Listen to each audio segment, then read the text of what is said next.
Assalamualaikum warahmatullahi wabarakatuh.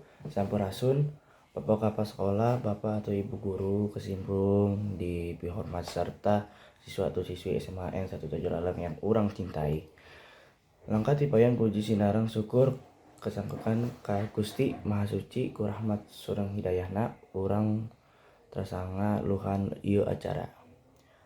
Salawat miwah salam mugia tetap nguter ngantar ka panutan urang sadayana Nabi Muhammad sallallahu alaihi wasallam. Ieu hilap ke nu lawarguna.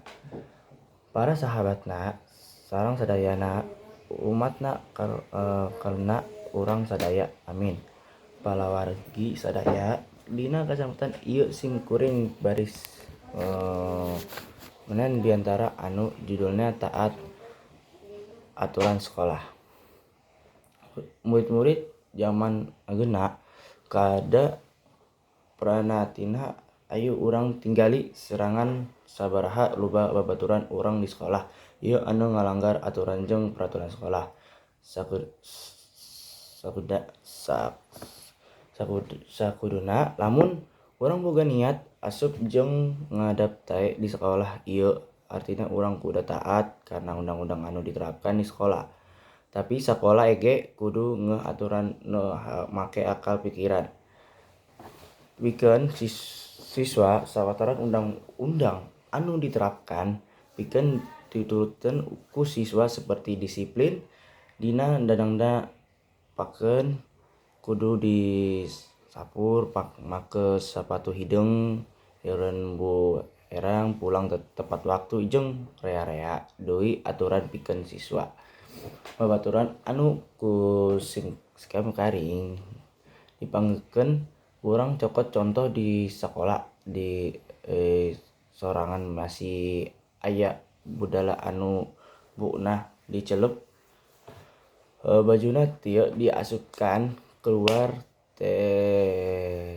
tercat ijen sampah sembarangan. Maha tulisan-tulisan lewat aturan dipasang dina tembok jeung di ruang kelas lamun henteu pikeun manggeleng-eleng yen urang taat kam aturan sekolah.